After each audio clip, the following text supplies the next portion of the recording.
dalam episode sebelumnya kita sudah membahas mengenai buku beliau, ini buku Barahin Ahmadiyah. Ya. Dan di dalamnya, dalam buku tersebut, Hazrat Masih Maud alaihissalam menyampaikan tantangan ya, kepada seluruh umat agama lainnya untuk menjawab dalil-dalil yang beliau berikan dalam buku beliau, dan beliau menjanjikan ya, hadiah sebesar 10.000 rupiah ya, bagi orang yang bisa menjawab tantangan beliau tersebut.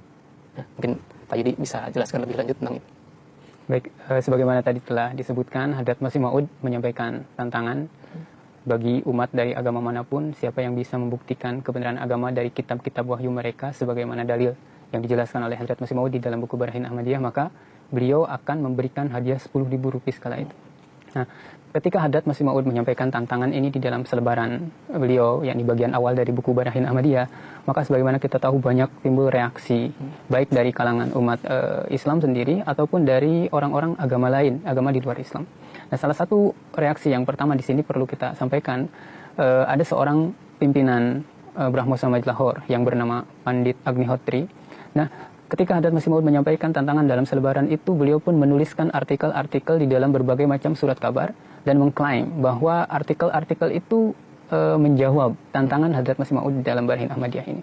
Namun sejatinya jika kita lihat artikel-artikel yang ditulis oleh Pandit Agnihotri ini sebenarnya tidak menjawab tantangan Hazrat Masih Maud karena tidak memenuhi persyaratan yang ditetapkan oleh Hazrat Masih Maud di dalam selebaran yang telah beliau sampaikan sebelumnya.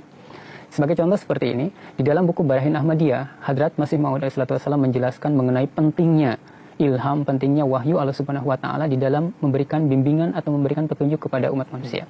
Nah, sedangkan akidah pokok dari Brahmo Samaj itu adalah akal manusia sudah cukup untuk membimbing pada keselamatan dan tidak lagi diperlukan suatu kitab dari Tuhan, tidak lagi diperlukan adanya kebersinambungan wahyu atau ilham dari Allah Subhanahu wa taala. Ini akidah pokok dari Brahmo Samaj. Nah, kalau memang beliau ini dengan artikelnya berusaha untuk menjawab tantangan Hazrat Masih Maud, maka menjadi kewajiban beliau ini, yakni Pandit Agnihotri, justru untuk menjawab dalil-dalil yang dijelaskan oleh Hazrat Masih Maud berkenaan dengan pentingnya ilham, pentingnya wahyu di dalam buku Barahin Ahmadiyah itu dijawab dan dipatahkan. Lalu beliau sendiri mengemukakan dalil-dalil dari kitab sucinya berkenaan dengan tidak lagi diperlukan wahyu dan akal saja sudah cukup. Nah, seharusnya itu yang dilakukan. Tetapi apa? Itu tidak dilakukan oleh beliau. Jadi itu tidak menjawab tantangan Hazrat Masih Maud alaihissalam. Bahkan Hazrat Masih Maud alaihissalam beliau menyampaikan, menuliskan 2 surat secara beruntun. Beliau menuliskan kepada Pandit Agnihotri bahwa di dalam buku Barahin Ahmadiyah ini saya menjelaskan dalil-dalil berkenaan dengan masih berkesinambungannya wahyu Allah Ta'ala. Allah Ta'ala masih menurunkan ilham dan wahyu kepada muqarribin, orang-orang yang dekat dengannya. Nah, Hazrat Masih Maud menyampaikan, jika memang Anda tidak percaya, silakan datang ke tempat saya, tinggal beberapa hari bersama dengan saya. Maka insya Allah dengan perantaraan Allah Subhanahu wa taala, dengan perantaraan beliau, Allah Subhanahu wa taala akan menunjukkan tanda kebenaran kepada Pandit Agnihotri ini. Tetapi itu pun tidak dilakukan oleh Pandit Agnihotri. Kesimpulannya, artikel yang beliau tulis ini juga tidak menjawab tantangan Hazrat Masih Maud alaihissalam. Dan saya juga pernah membaca ada satu tokoh lain juga yang menyatakan menjawab buku Hazrat Masih Maud alaihissalam ini. Ini salah satu tokoh Arya Samaj yang bernama Pandit Lekram. Dia menulis sebuah buku yang diberi judul Takzib Barahin Ahmadiyah, yang artinya adalah menjawab Barahin Ahmadiyah. Yang kalau kita lihat dari judulnya secara sekilas, mungkin akan timbul pemikiran bahwa buku ini menjawab dari jawaban yang dari dalil-dalil yang disampaikan oleh Hazrat Masih Maud alaihissalam. Tapi ketika kita melihat ke dalamnya, ternyata tidak demikian. Ya. Karena kalau kita melihat dari tantangan yang disampaikan oleh Hazrat Masih Maud, kan beliau menyampaikan bahwa sebagaimana beliau menyampaikan 300 dalil untuk membuktikan kebenaran Al-Quran, ya, maka seharusnya Pandit Lekram juga menyampaikan dari kitab sucinya, yakni Weda, dalil-dalil yang membuktikan kebenaran Weda. Gitu. Dan kalaupun tidak bisa memberikan sebanyak 300 seperti yang disampaikan oleh Hazrat Masih Maud, maka sekurang-kurangnya 1/5-nya. Gitu. Nah, ini pun tidak dilakukan. Gitu. Nah, kemudian itu tahap yang pertama. Kemudian tahap yang kedua, kalau tidak bisa menyampaikan dalil-dalil yang membuktikan kebenaran kitabnya, maka setidak-tidaknya patahkanlah dalil yang disampaikan oleh Hazrat Masih Maud alaihissalam. Nah, tapi ini pun tidak dilakukan. Tidak dilakukan, ya. Yang isi bukunya hanyalah keberatan-keberatan baru, gitu ya. Keberatan-keberatan lain yang disampaikan mengenai Al-Quran. Gitu. Jadi kesimpulannya tidak menjawab tantangan Hazrat Masih Maud alaihissalam. Ya, sehingga bukunya ini, buku Takzib Barahin Ahmadiyah ini, kesimpulannya adalah dia tidak memenuhi persyaratan yang ditentukan oleh Hazrat Masih Maud alaihissalam. Baik, jadi itu tadi kita telah membahas 2 reaksi dari orang-orang yang di luar agama Islam ya. Kemudian ada juga reaksi dari orang-orang Islam sendiri. Di sini saya ingin menyampaikan salah satunya dari sebagaimana kita mungkin telah mengetahui ada Maulana Muhammad Hussein Batawi, salah seorang tokoh ulama Islam di kala itu. Nah, ketika Hadrat Masih Maud alaihissalam menulis buku Barahin Ahmadiyah ini, maka Maulana Muhammad Hussein Batawi menulis sebuah review di dalam majalahnya Isya'atus Sunnah.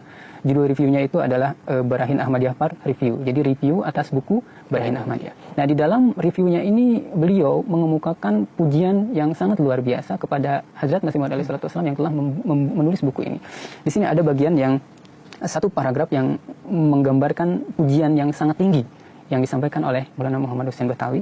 Di sini beliau menuliskan bahwa kami ingin menyampaikan tafsirah atau komentar kami secara singkat dan tanpa dilebih-lebihkan, katanya begitu.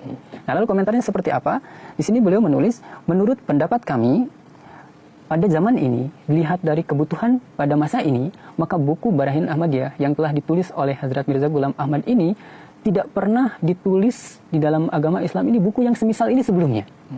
Nah, jadi itu poinnya. Jadi menurut pendapat kami sebelumnya tidak pernah ada orang menulis buku yang semisal atau setara dengan buku Barahin Ahmadiyah. Di dalam apa? Di dalam upaya untuk membela, membuktikan kebenaran agama Islam, kebenaran kitab suci Al-Quran dan Rasulullah SAW. Nah, bahkan beliau menuliskan di masa yang akan datang pun kita tidak tahu apakah ada orang yang akan sanggup menulis buku serupa ini. Nah, ini seperti itu.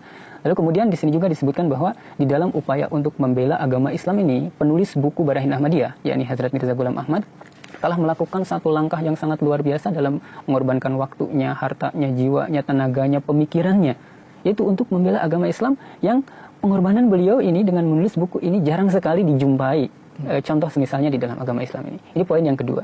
Nah, kemudian poin yang ketiga, di dalam reviewnya ini Maulana Muhammad Hussein Batawi menuliskan bahwa seandainya ada orang yang mengatakan bahwa pendapat kami ini adalah pendapat yang dilebih-lebihkan, maka silakan datangkanlah sebuah buku saja sekurang-kurangnya yang serupa dengan buku Barahin Ahmadiyah, yang sama dengan buku Barahin Ahmadiyah di dalam upaya untuk membela agama Islam dari serangan-serangan orang di luar Islam, firqah penentang Islam, terutama firqah Arya dan Brahma Samaj. Nah, jika memang ini sesuatu yang berlebihan, kata beliau, maka coba datangkan kemari, bawa kemari sebuah buku yang menyerupai atau yang semisal dengan buku Barahin Ahmadiyah ini. Tetapi tidak ada. Jadi ini adalah reaksi dari ulama Islam ya, yaitu Maulana Muhammad Hussein Batawi berisi sanjungan-sanjungan beliau. Ya, kalau itu tadi itu kan gambaran bagaimana reaksi baik dari umat muslim maupun umat muslim ya. Sekarang kita akan masuk lebih dalam lagi mengenai isi dari buku Barahin Ahmadiyah ini sendiri. Jadi sesuai dengan judulnya ya, buku Barahin Ahmadiyah, Al-Barahin Al-Ahmadiyah ala Haqiqati Kitabillahil Quran wa Nubuwatil Muhammadiyah ya. Jadi poin utama yang ingin beliau sampaikan, yang ingin Hazrat Masih Maud sampaikan adalah dalam buku ini untuk membuktikan kebenaran Al-Quran, itu yang pertama. Dan yang kedua adalah membuktikan kebenaran kenabian Nabi Muhammad SAW. Ya, di dalam buku ini sebagaimana tadi dijelaskan, Hadrat Masih Maud menjelaskan dua jenis penjelasan atau dua jenis dalil. Yang pertama beliau menyampaikan bahwa di dalam kitab suci Al-Quran ini setiap halnya itu dikemukakan secara logis, akli, bisa diterima oleh akal, dan Al-Quran mengemukakan ajaran-ajaran yang diperlukan bagi keselamatan manusia. Nah, ini yang pertama. Kemudian di dalam Al-Quran juga dikemukakan dalil-dalil logis yang merupakan jawaban terhadap akidah-akidah keliru yang ada di dunia ini, baik dari agama yang lain ataupun dari pemahaman-pemahaman yang keliru. Ada jawabannya di dalam Al-Quran secara logis, di mana ini tidak dijumpai di dalam kitab-kitab agama yang lain, hanya khas di dalam kitab suci Al-Quran. Ini yang pertama dijelaskan oleh beliau. Kemudian yang kedua, beliau pun memberikan sebuah penjelasan bahwa Allah Subhanahu wa Ta'ala dari masa ke masa, setiap waktu, di setiap tempat, senantiasa menganugerahkan pintu mukalamah, tajaliyat, penampakan dirinya, kemudian wahyu, ilham kepada orang-orang yang mengikuti kitab ini, yakni mengikuti kitab suci Al-Quran dari masa ke masa. Nah, oleh karena itu Hadrat Masih Maud di dalam buku ini beliau pun bersabda bahwa Allah Subhanahu wa Ta'ala telah mengutusku untuk mengemukakan bukti-bukti kebenaran Al-Quran, kebenaran agama Islam ini. Nah, barang siapa yang meragukannya, maka silakan datang kepadaku, tinggal bersamaku beberapa hari, lihatlah kondisiku. Maka insya Allah melalui perantaraan diriku, kata Hadrat Masih Maud, mereka akan diperlihatkan oleh Allah Subhanahu wa Ta'ala tanda-tanda kebenaran. Nah, dan ini adalah hanya khas di dalam agama Islam. Allah Subhanahu wa Ta'ala masih menurunkan pintu mukalamah, mukhatabah, turunnya ilham, tanda-tanda yang segar yang bisa dilihat oleh orang-orang dari kalangan umat dalam agama Islam ini. Ini hanya khas di dalam agama Islam dan tidak dijumpai di dalam agama-agama yang lainnya. Seperti ini. Kemudian Berkenaan dengan ini pun timbul satu keberatan dari orang-orang bahwa Al-Quran ini kan kenapa diturunkan? Sebetulnya kan sekarang ini sudah ada kitab-kitab yang lain. Sebelum Al-Quran ada kitab Taurat, ada kitab Injil, kemudian ada Weda, yang tugasnya juga memang membimbing orang-orang untuk mendapatkan petunjuk. Nah, kenapa sudah ada kitab-kitab yang lain, Al-Quran ini masih turun? Apa pentingnya? Apa perlunya? Nah, ini ada pertanyaan juga berkenaan dengan ini. Ya, mengenai hal ini pun Ustaz Masih Maud menyampaikan penjelasan juga. Jadi ada 3 poin yang beliau sampaikan. Nah, poin yang pertama adalah kenapa harus ada Al-Quran walaupun sudah ada kitab-kitab sebelumnya. Nah, yang pertama adalah karena kitab-kitab yang sebelumnya ini tidak pernah, masih ada kekurangan-kekurangan. Dan kitab itu sendiri tidak pernah menyatakan bahwa ajarannya sudah sempurna. Tidak ada pernyataan bahwa ajarannya sebelumnya bahwa ajarannya sudah sempurna. Bahkan di dalam kitab sebelumnya itu terdapat nubuatan bahwa akan datang nabi lain, seorang nabi kamil, seorang nabi sempurna yang membawa ajaran yang sempurna.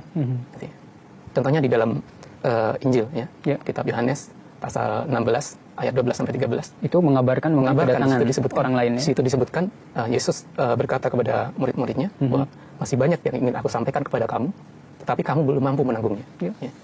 Tapi nanti akan datang seseorang roh kebenaran, dan dia akan menyampaikan kebenaran-kebenaran. Ini poin pertama ya, kenapa Al-Quran perlu turun ya. Kemudian poin yang kedua adalah Al-Quran perlu turun karena dunia ini memerlukan satu kitab yang memberikan jawaban-jawaban yang masuk akal terhadap masalah-masalah ketuhanan dan berbagai masalah lain yang sering diajukan kepada berbagai agama.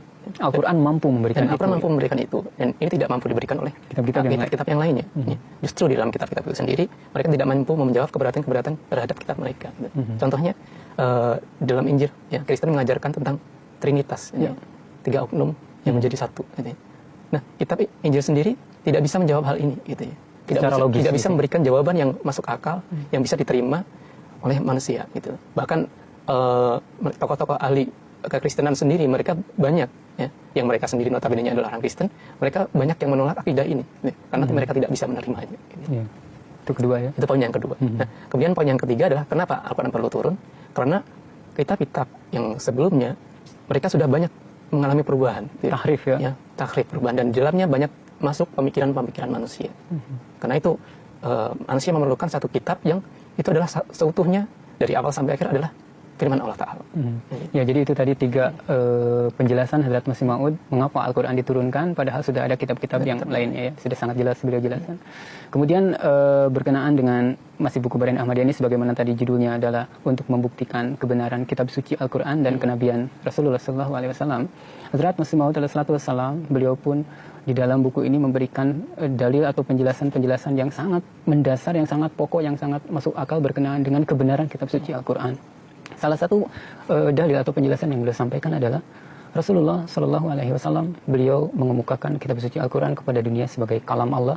Beliau mengatakan bahwa ini bukanlah perkataan diriku sendiri, melainkan adalah kalam Allah Subhanahu wa Ta'ala, dan aku mengemukakan hal ini kepada kalian sebagai utusannya, sebagai utusan Tuhan.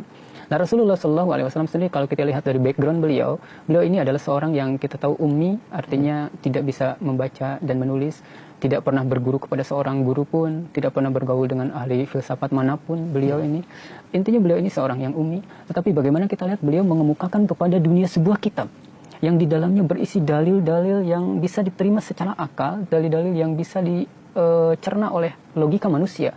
Kemudian juga dalil-dalil yang berisi dengan keunggulan-keunggulan yang melampaui kitab-kitab yang lainnya.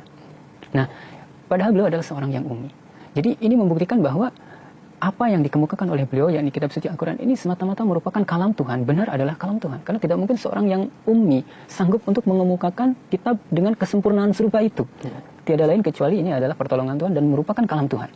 Ini dalil yang pertama berkenaan dengan kebenaran kitab suci Al-Quran yang dijelaskan oleh Hadrat Masih Maud. Lalu ada dalil yang kedua. Nah, ketika Al-Quran ini dikemukakan sebagai kalam Tuhan, kala itu di negeri Arab saat itu, maka timbul penentangan-penentangan dari orang-orang. Kemudian orang kafir Quraisy saat itu mereka bertekad sekuat tenaga untuk menghapuskan kalam Allah Ta'ala ini dari muka bumi. Mereka ingin menghilangkan, menghapuskan, memusnahkan Al-Quran. Lalu melakukan segala daya upaya menganiaya orang-orang yang mempercayai kitab suci Al-Quran, pengikut Rasulullah SAW. Setiap hari kaum muslimin mendapatkan penganiayaan. Nah, di dalam kondisi serupa itu, saat itu pengikut Islam, pengikut Rasulullah pun masih sedikit dan kondisinya lemah, dianiaya setiap saat.